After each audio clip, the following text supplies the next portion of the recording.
بسم اللہ الرحمن الرحیم۔ فرعون کے بار بار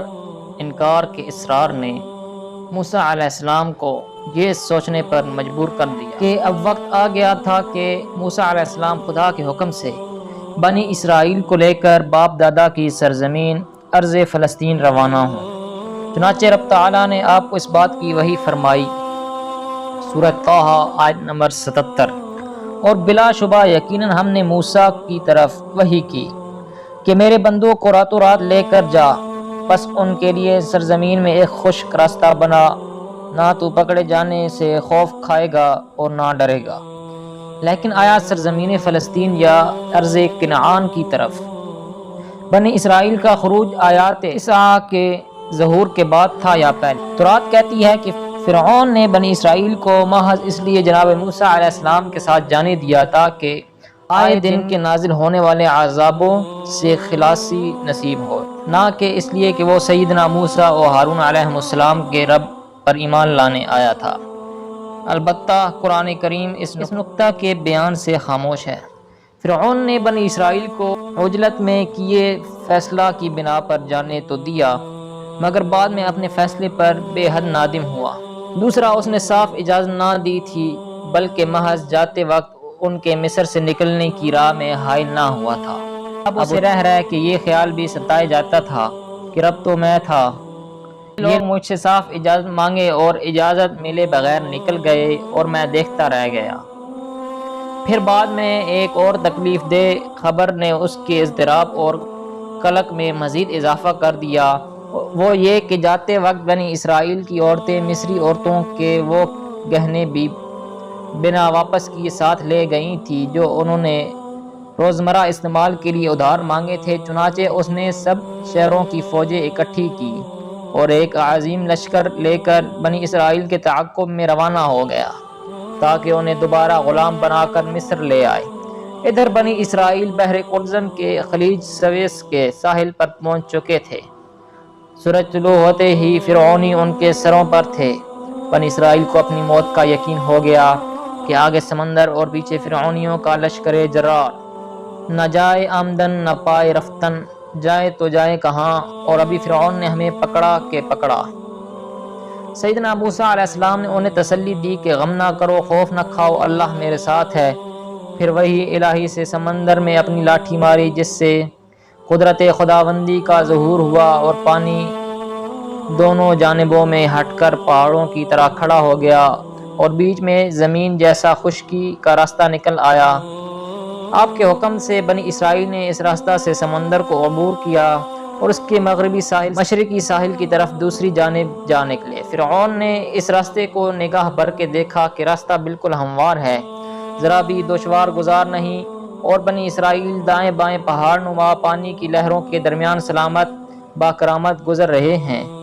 اور انہیں پانی کوئی تکلیف نہیں پہنچا رہا۔ چنانچہ فرعون نے آؤ دیکھا نہ تاؤ، اور وہ بھی بنی اسرائیل کو پکڑنے اپنی فوجیں لے کر دریا میں اتر گیا۔ لیکن جیسے ہی بنی اسرائیل کا آخری فرد بھی دریا پار ہو گیا اور فرعونی ابھی بھی دریا کے تھے کہ اچانک پانی کی لہریں آپس میں مل گئیں اور دریا پہلے جیسا ہو گیا، جس سے سب فرعونی غرق ہو گئے، کوئی ایک بھی تو نہ بچ پایا۔ دوسروں کی طرح فرعون بھی زبردست غوطے کھانے لگا، موت کو سر پر کھڑا ناچتے دیکھ کر بے اختیار کہتا تھا، سورہ یونس آیت نمبر 90۔ تو اس نے کہا، میں ایمان لے آیا، بے شک حق یہ ہے کہ اس کے سوا کوئی معبود نہیں جس پر بنی اسرائیل ایمان لائے ہیں، اور میں فرما برداروں سے ہوں۔ جہاں تک میرا خیال ہے کہ فرعون نے یہ کلمہ مومن اپنی جان بچانے کے لیے کہا تھا، نہ کہ وہ دل سے ایمان لایا تھا، اور اس کی پرانی عادت تھی، جیسا کہ گزشتہ عذاب کی نشانیوں میں فرعون اور آل فرعون کا یہی رویہ رہا تھا کہ ہر نشانی کے ظاہر ہونے کے وقت جھوٹ موٹ کی توبہ ظاہر کر کے اپنے گمان میں موسیٰ علیہ السلام اور ان کے پروردگار کو دھوکہ دیتے تھے۔ لہٰذا جب وہ عذاب ٹل جایا کرتا تھا تو پھر پہلے جیسے ہو جاتے تھے، اور اب کی بار بھی اس نے یہی گمان کیا تھا کہ وہ پہلے کی طرح دھوکہ دے کر کامیاب ہو جائے گا۔ اور جلال الدین روانی نے جو یہ کہا ہے کہ فرعون ایمان لا کر نجات پا گیا تھا، اس کی کوئی وقعت نہیں، کیونکہ رب تعالیٰ نے فرمایا، سورہ نساء آیت نمبر 18، اور توبہ ان لوگوں کی نہیں جو برے کام کیے جاتے ہیں، یہاں تک کہ جب ان میں سے کسی کے پاس موت آ جاتی ہے تو وہ کہتا ہے بے شک میں نے اب توبہ کر لی۔ اور فرمایا سورہ انعام آیت نمبر 158، جس دن تیرے رب کی کوئی نشانی آئے گی کسی شخص کو اس کا ایمان فائدہ نہ دے گا جو اس سے پہلے ایمان نہ لایا تھا یا اپنے ایمان میں کوئی نیکی نہ کمائی تھی۔ کہ ان آیات کی روشنی میں اگر یہ فرض کر بھی لیا جائے کہ فرعون ایمان لے آیا تھا تو بھی کسی کام کا نہیں، کیونکہ اس نے ایمان لا کر خیر کا کوئی کام نہیں کیا۔ سامعین ذی قدر، اب فرعون اور اس کی قوم کا روز قیامت میں برا حال، اور اب تعالیٰ نے ان کی ذلت و رسوائی اور عذاب و عتاب کے لیے جو سزائیں تیار کر رکھی ہیں ان کا بیان کرتے ہیں۔ رب تعالیٰ نے فرعون اور اس کی قوم کے لیے آخرت میں برے اور تکلیف دینے والے جو عذاب تیار کر رکھے ہیں، ان کی ذلت و رسوائی کا جو سامان مہیا کیا ہے۔ قرآن کریم کی جن آیات میں ان کا بیان آتا ہے وہ آیات کسی تفسیر و تشریح کی محتاج نہیں، ہم فقط اتنا کہنا کافی سمجھتے ہیں کہ ذرا ان آیات کو صرف عبرت کے لیے پڑھیے، ایسے آیات کو ملاحظہ کیجیے۔ سورہ ہود آیت نمبر 96 تا 99، اور بلا شبہ یقیناً ہم نے موسیٰ کو اپنی نشانیاں اور واضح دلیل دے کر بھیجا فرعون اور اس کے سرداروں کی طرف، تو انہوں نے فرعون کے حکم کی پیروی کی، اور فرعون کا حکم ہرگز کسی طرح درست نہ تھا۔ وہ قیامت کے دن اپنی قوم کے آگے ہوں گے، بس انہیں پینے کے لیے آگ پر لے آئے گا، اور وہ پینے کی بری جگہ ہے جس پر پینے کے لیے آیا جائے، اور ان کے پیچھے اس دنیا میں لعنت لگا دی گئی، اور قیامت کے دن بھی برا عطیہ ہے جو کسی کو دیا جائے۔ سورہ القصص آیت نمبر 41-42، اور ہم نے انہیں ایسے پیشوا بنایا جو آگ کی طرف بلاتے تھے، اور قیامت کے دن ان کی مدد نہیں کی جائے گی، اور ہم نے اس دنیا میں ان کے پیچھے لعنت لگا دی، اور قیامت کے دن وہ دور دفع کیے گئے لوگوں سے ہوں گے۔ سورہ مومن آیت نمبر 45 تا 52، تو اللہ تعالیٰ نے اسے ان کے برے نتائج سے بچا لیا جو انہوں نے تدبیریں کی، اور آل فرعون کو برے عذاب نے گھیر لیا جو آگ ہے وہ اس پر صبح و شام پیش کیے جاتے ہیں، اور جس دن قیامت قائم ہوگی آل فرعون کو سخت ترین عذاب میں داخل کرو۔ اور جب وہ آگ میں ایک دوسرے سے جھگڑیں گے تو کمزور لوگ ان سے کہیں گے جو بڑے بنے ہوئے تھے کہ بے شک ہم تمہارے پیچھے ہی چلنے والے تھے، تو کیا ہم سے آگ کا کوئی حصہ ہٹانے والے ہو؟ وہ لوگ کہیں گے جو بڑے بنے تھے،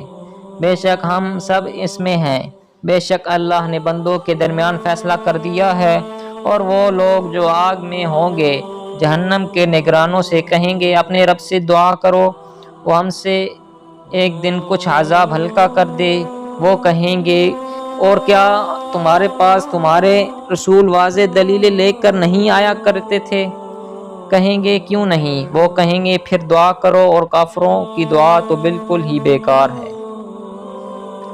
بے شک ہم اپنے رسولوں کی اور ان لوگوں کی جو ایمان لائے ضرور مدد کرتے ہیں دنیا کی زندگی میں، اور اس دن بھی جب گواہ کھڑے ہوں گے، جس دن ظالموں کو ان کا عذر کرنا کوئی فائدہ نہ دے گا، اور انہی کے لیے لعنت ہے، اور انہی کے لیے بدترین گھر ہے۔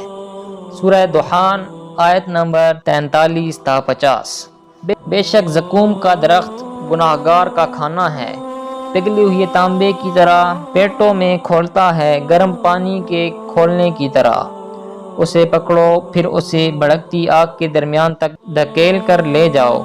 پھر کھولتے پانی کا کچھ عذاب اس کے سر پر انڈیلو، چکھ بے شک تو ہی وہ شخص ہے جو بڑا زبردست بہت باعزت ہے، بے شک یہ ہے جس میں تم شک کیا کرتے تھے۔